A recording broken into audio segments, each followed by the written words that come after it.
Hi viewers, welcome back അർച്ചന world. ഇന്ന് ഞാൻ വന്നിരിക്കുന്നത് നിങ്ങളുടെ പേഴ്സിൻ്റെ കറണ്ട് ഫീലിങ്ങും നെക്സ്റ്റ് ആക്ഷൻ എന്താണെന്ന് നോക്കാനാണ്. അപ്പോൾ നമുക്ക് റീഡിങ് സ്റ്റാർട്ട് ചെയ്യാം. നിങ്ങളുടെ പേഴ്സിൻ്റെ ലൈഫിൽ ഒരു സൈഡ് നിങ്ങളും മറു സൈഡ് വേറൊരു അതർ സിറ്റുവേഷനും ഉണ്ട്. അപ്പോൾ ഈ ഒരു രണ്ട് സിറ്റുവേഷനെ കുറിച്ച് ചിന്തിച്ച ഒരു ഡിസിഷൻ അവർ എടുത്തായിട്ടാണ് ഇവിടെ കാണാൻ സാധിക്കുന്നത്. ഇവിടെ നിങ്ങളുടെ പേഴ്സൺ നിങ്ങളുമായിട്ടുള്ള ആ ഒരു ബന്ധം ഹൈഡാക്കി വയ്ക്കുവാൻ ആഗ്രഹിക്കുന്നില്ല. ഇനി നിങ്ങളോട് ഒന്നും മറയ്ക്കുവാനും ഇവർ ആഗ്രഹിക്കുന്നില്ല. ലവ് ലൈഫ് റിലേറ്റഡ് ആയിട്ട് ഇവർ എപ്പോഴും ബാക്കോട്ട് പൊയ്ക്കൊണ്ടേയിരുന്നു. പക്ഷേ ഇനി ഇവർ ബാക്കോട്ട് പോകുവാൻ ആഗ്രഹിക്കുന്നില്ല എന്നാണ് ഇവിടെ കാണാൻ സാധിക്കുന്നത്. ഇവിടെ ചിലപ്പോൾ നിങ്ങൾ എന്തെങ്കിലും ഡെഡ് ലൈൻ ഇവർക്ക് കൊടുത്തു കാണും. അതായത് ഇപ്പോൾ ആക്ഷൻ എടുക്കണം, ഇല്ല എങ്കിൽ ഞാൻ എൻ്റെ ഇഷ്ടത്തിന് പോകും എന്നുള്ള രീതിയിൽ. അപ്പോൾ ആ ഒരു പേടിയിൽ ഇവർ ആക്ഷൻ എടുക്കുവാൻ പോകുന്നതായിട്ടാണ് ഇവിടെ കാണാൻ സാധിക്കുന്നത്.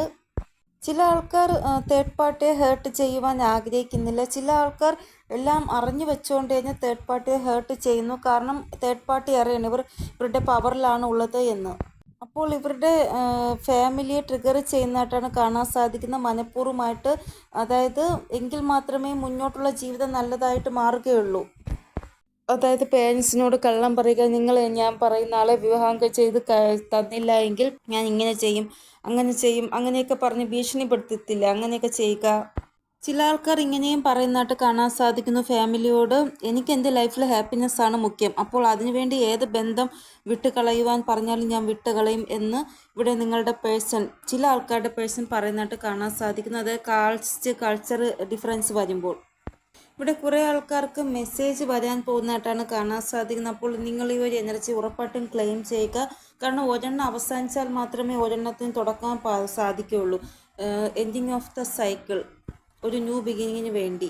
ചില ആൾക്കാരുടെ യൂണിയൻ ഇന്നത്തെ ദിവസം തന്നെ ഉണ്ടാകുന്നതായിട്ട് കാണാൻ സാധിക്കുന്നു. അതായത് ചിലപ്പോൾ കോളോ മെസ്സേജോ, അതായത് നോ കോണ്ടാക്ട് സിറ്റുവേഷനോ ബ്ലോക്ക് സിറ്റുവേഷനോ ആണ് എങ്കിൽ നിങ്ങളുടെ പേഴ്സൻ്റെ കോളോ മെസ്സേജോ വരുന്നതായിട്ടുള്ള ആ ഒരു എനർജി.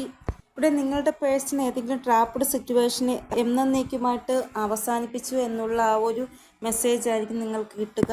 ഇവരുടെ അതോറിറ്റിക്കായിട്ടുള്ള ആൾക്കാർ മുഖേന ഇവരെ ഒന്ന് കൺട്രോൾ ചെയ്യുവാനും ഇവരെ ഒന്ന് മാനിപ്പുലേറ്റിംഗ് ചെയ്യുവാനും ശ്രമിക്കും. പക്ഷേ ഇവരുടെ ആ ഒരു പേടിയൊക്കെ മാറിയിട്ട് ഒരു ആക്ഷൻ എടുക്കുന്നതായിട്ടാണ് കാണാൻ സാധിക്കുന്നത്. ഇവരുടെ അച്ഛനെ കൊണ്ട് ഒന്ന് ഇവരെ മാനിപ്പുലേറ്റിംഗ് ചെയ്യാൻ ശ്രമിക്കും. അതായത് ഇവർ ആഗ്രഹിക്കുന്ന ആളെ വിവാഹം ചെയ്യേണ്ട, നമ്മൾ ആഗ്രഹിക്കുന്ന ആളെ വിവാഹം ചെയ്താൽ മതിയെന്ന് മാനിപ്പുലേറ്റിംഗ് ചെയ്യാൻ ശ്രമിക്കും. പക്ഷേ ഇവർ ആ ഒരു പേടി, മുമ്പൊക്കെ ഫാമിലിയെ പേടിയായിരുന്നു, പക്ഷേ ഇപ്പോൾ ഫാമിലിയെ പേടിക്കാതെ ഒരു ആക്ഷൻ എടുക്കുന്നതായിട്ടാണ് കാണാൻ സാധിക്കുന്നത്.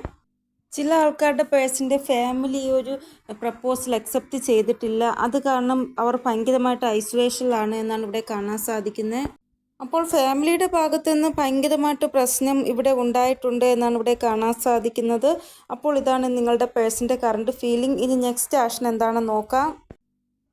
ഇവിടെ 8 നമ്പറാണ് ഇമ്പോർട്ടൻ്റ് ആയിട്ട് വന്നിരിക്കുന്നത്. ഈ ഒരു എനർജി 26 അവേഴ്സിനുള്ളിൽ നിങ്ങൾക്ക് റെസൊണേറ്റ് ആകുന്നതാണ്. ഇവിടെ കോണ്ടാക്റ്റ് ഉറപ്പായിട്ടും നിങ്ങളുടെ പേഴ്സണുമായിട്ട് നിങ്ങൾക്ക് ഉണ്ടാകുന്നതാണ്. അതായത് നിങ്ങളുടെ ആഗ്രഹമാണ് നിങ്ങളുടെ പേഴ്സണോട് സംസാരിക്കുക എന്നുള്ളത്, അത് നടക്കുമായിരിക്കും. പക്ഷേ 26 മണിക്കൂറും ഹെവി എനർജിയാണ് നിങ്ങളുടെ പേഴ്സൻ്റെ. നിങ്ങളപ്പോൾ കോണ്ടാക്റ്റിലുള്ളവരാണ് എങ്കിൽ ഈ ഒരു സമയം കുറച്ചൊന്ന് ശ്രദ്ധാലുവായി അവെയറായിട്ടിരിക്കുക. കാരണം എന്തെങ്കിലും ഒരു കാര്യത്തിന് വഴക്കിടാനുള്ള സാധ്യത നിങ്ങളുടെ പേഴ്സണ് തോന്നും നിങ്ങളോട്. അതുകൊണ്ടാണ്, അതായത് അവർ നിങ്ങളുമായിട്ട് സൈലൻസ് സോണിലിരിക്കാൻ ശ്രമിക്കും, ഡിസ്കണക്റ്റഡ് ആയിട്ടിരിക്കാൻ ശ്രമിക്കും. അപ്പോൾ നിങ്ങൾക്കത് ഇഷ്ടപ്പെടത്തില്ല. അപ്പോൾ നിങ്ങൾ അവരോട് ചോദിക്കാൻ വേണ്ടി പോകുമ്പോൾ അപ്പോൾ അവർക്ക് ദേഷ്യം വരും, അവർ നിങ്ങളോട് വഴക്കിടും. അങ്ങനെയുള്ള ആ ഒരു എനർജി നിങ്ങൾക്ക് തോന്നും നിങ്ങളുടെ പേഴ്സൺ നിങ്ങളെ ഇഗ്നോർ ചെയ്യുകയാണ്, നിങ്ങളെ വിട്ടിട്ട് വേറെ ആരെങ്കിലുമായിട്ട് മുന്നോട്ട് പോകാൻ ശ്രമിക്കുന്നുണ്ടാകും ജീവിതത്തിൽ എന്നൊക്കെയായിരിക്കും നിങ്ങൾക്ക് തോന്നുന്നത്. പക്ഷേ അവർ അവരുടേതായ ആ ഒരു സൈലൻസ് സോണിൽ ഇരിക്കുന്നതാണ്. ഇവിടെ നോക്കുമ്പോൾ കാണാൻ സാധിക്കുന്ന ഇവർ ഏത് സിറ്റുവേഷനിലാണോ ട്രാപ്ഡായിട്ടിരിക്കുന്ന ആ ഒരു സിറ്റുവേഷനിൽ ഭയങ്കരമായിട്ട് ഇവർക്ക് ട്രിഗർ കിട്ടുന്നതായിട്ടാണ് കാണാൻ സാധിക്കുന്നത്.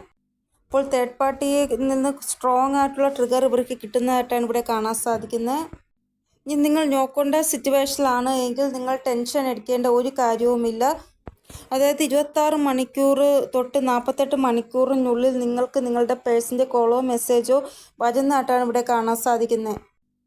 പക്ഷെ മെസ്സേജോ കോളോ ലഭിക്കും. പക്ഷെ ഇൻസ്റ്റൻ്റിലി അവരെന്തെങ്കിലും നിങ്ങളോട് പറയും, പെട്ടെന്ന് നിങ്ങൾക്ക് ചെയ്യേണ്ട അവസ്ഥ വരും. അങ്ങനെ ഒരു എനർജി ഇവിടെ കാണാൻ സാധിക്കുന്നു. എക്സാമ്പിൾ, അതായത് എനിക്ക് നിങ്ങളെ ഫാമിലിയെ നാളെ തന്നെ കാണണം, ഇല്ല എങ്കിൽ നിങ്ങളുമായിട്ട് എനിക്ക് കോർട്ട് മാരേജ് ചെയ്യണം, അതായത് രജിസ്റ്റർ മാരേജ് ചെയ്യണം. അങ്ങനെയൊക്കെ ഇൻസ്റ്റൻ്റായിട്ട് ഇവരെന്തെങ്കിലും പറയും, പെട്ടെന്ന് നിങ്ങൾക്ക് ചെയ്യേണ്ട അവസ്ഥ വരുന്ന ആ ഒരു എനർജി. ഈ ഒരു സിറ്റുവേഷനിലൂടെയാണ് നിങ്ങൾ പോകുന്നത് എങ്കിൽ പെട്ടെന്ന് നിങ്ങൾ ഒരു തീരുമാനം എടുക്കരുത്. വളരെയധികം ആലോചിച്ച് ചിന്തിച്ചിട്ട് വേണം ഒരു തീരുമാനം എടുക്കാനായിട്ട്. അവർ തിടുക്കപ്പെട്ട് തീരുമാനം എടുക്കാൻ പറയുന്നെങ്കിൽ നിങ്ങൾ അവരെ ശാന്തരാക്കുവാൻ ശ്രമിക്കുക. കാരണം നമ്മൾ തിടുക്കപ്പെട്ട് എന്ത് തീരുമാനം എടുത്താലും പിന്നെ നമുക്കത് ആലോചിച്ച് പശ്ചാത്തപിക്കേണ്ടി വരും. ഇതെന്തായാലും ഹെവി എനർജി ആണെന്നാണ് ഇവിടെ കാണാൻ സാധിക്കുന്നത് 26 മണിക്കൂറിൽ. അപ്പോൾ ഈ ഒരു എനർജിയാണ് ഇവിടെ കാണാൻ സാധിക്കുന്നത് നെക്സ്റ്റ് ആക്ഷൻ നോക്കുമ്പോൾ. അപ്പോൾ ഇതാണ് ഇന്നത്തെ റീഡിംഗ്. നിങ്ങൾക്ക് എന്തെങ്കിലും ഗൈഡൻസ് കിട്ടിക്കാണുമെന്ന് വിചാരിക്കുന്നു എൻ്റെ റീഡിങ്ങിലൂടെ. ഇനിയൊരു പുതിയ റീഡിങ്ങുമായി വരുന്നതുവരെ എല്ലാവർക്കും ബൈ. ഓം നമഃ ശിവായ. Thank you so much.